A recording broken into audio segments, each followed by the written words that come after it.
हरे कृष्णा, राधे राधे मित्रों। आप सबका मेरे YouTube चैनल पे स्वागत है। आज मैं आप सबको फागुन मास के शुक्ल पक्ष की अमालकी एकादशी का व्रत सुनाने वाला हूँ। एकादशी का व्रत इस बार 10 मार्च दिन सोमवार को रहेगा। मित्रों, इस व्रत को करने से क्या होता है, इस व्रत को सबसे पहले किसने किया था, ये सब मैं आप सबको अपने इस वीडियो में बताने वाला हूँ। तो चलिए कथा को यहीं पे प्रारंभ करते हैं। एक समय की बात है कि युधिष्ठिर ने कहा, श्री कृष्ण, मैंने विजया एकादशी का महात्म्य जो महान फल देने वाला है सुन लिया। अब फागुन मास शुक्ल पक्ष की एकादशी का नाम और महात्म्य बताने की कृपा कीजिए। भगवान श्री कृष्ण बोले, महाभाग धर्मनंदन, सुनो, तुम्हें इस समय वह प्रसंग सुनाता हूँ जिसे राजा मंधाता के पूछने पर महात्मा वशिष्ठ ने कहा था। फागुन मास शुक्ल पक्ष की एकादशी का नाम अमालकी है। इसका पवित्र व्रत विष्णु लोक की प्राप्ति करने वाला है। मंधाता ने पूछा, श्रेष्ठ, यह अमालकी कब उत्पन्न हुई, मुझे बतलाइए। वशिष्ठ जी ने कहा, महाभाग सुनो, पृथ्वी पर अमालकी की उत्पत्ति किस प्रकार हुई यह बतलाता हूँ।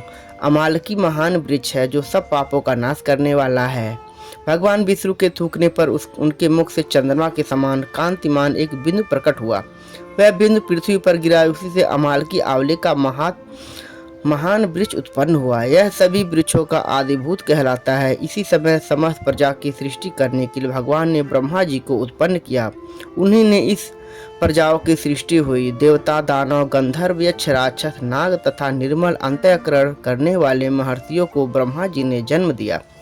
इनमें से देवता और ऋषि उस स्थान पर आए जहाँ विष्णु प्रिया अमालकी की वृक्ष था। महाभाग उसे देखकर देवताओं को बड़ा विस्मय हुआ।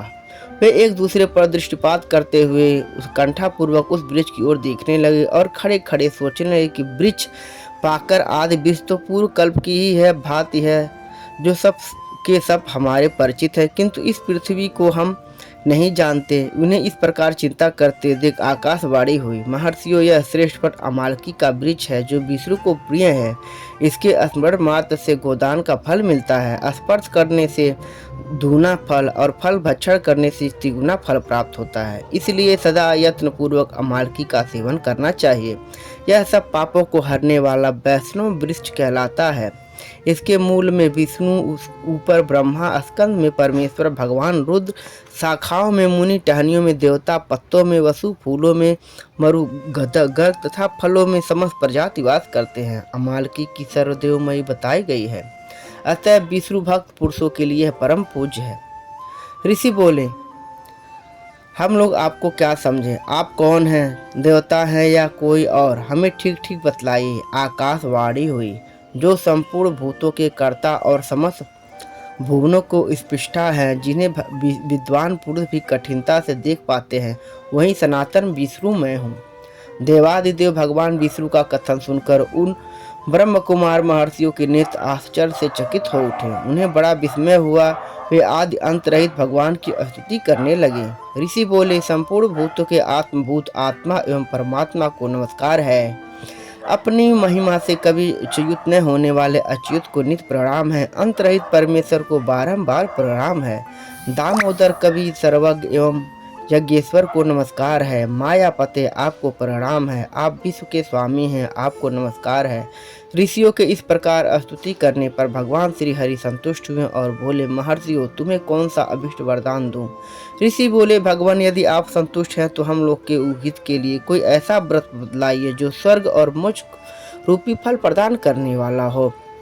फिर भगवान विष्णु बोले, महर्षियों, फागुन मास के शुक्ल पक्ष में यदि पुष्प नक्षत्र से युक्त द्वादशी हो तो वह महान पुण्य देने वाली और बड़े बड़े पातकों का नाश करने वाली है।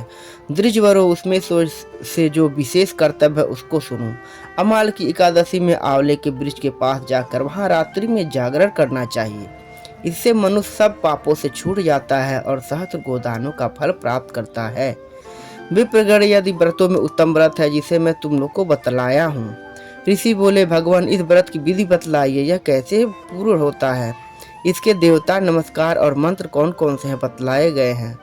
उस समय स्नान और दान कैसे किया जाता है, पूजन की कौन सी विधि है तथा उसके मंत्र क्या हैं, इन सबको बताने की कृपा कीजिए। भगवान विष्णु ने कहा, हे द्विजवरो, इस व्रत की जो उत्तम विधि है उसको श्रवण करो। एकादशी को प्रातःकाल दंत धावन करके एवं संकल्प करे कि हे पुंडरीकाक्ष, हे अच्युत, मैं एकादशी का निराहार रहकर दूसरे दिन भोजन करूंगा, आप मुझे शरण में रखें।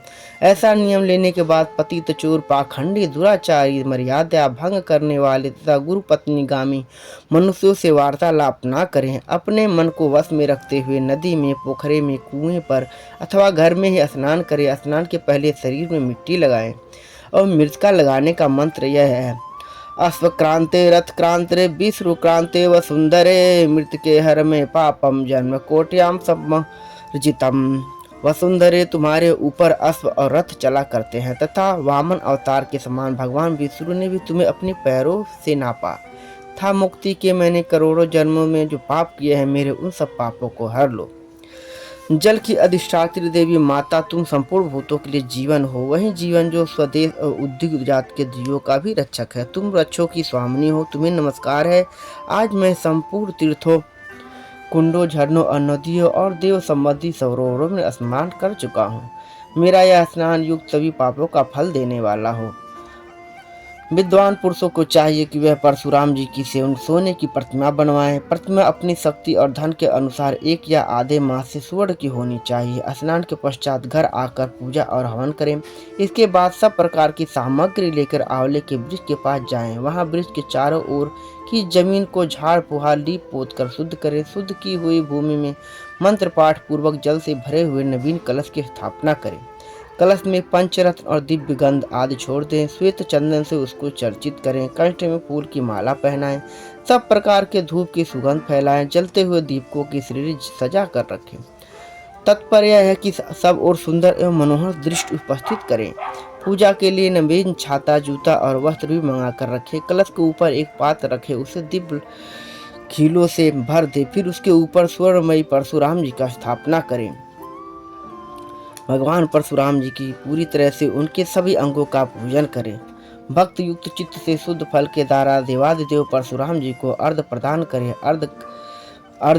करें। देवेश्वर जगदग्नि नंदन श्री विष्णु स्वरूप परशुराम जी, आपको नमस्कार है, नमस्कार है।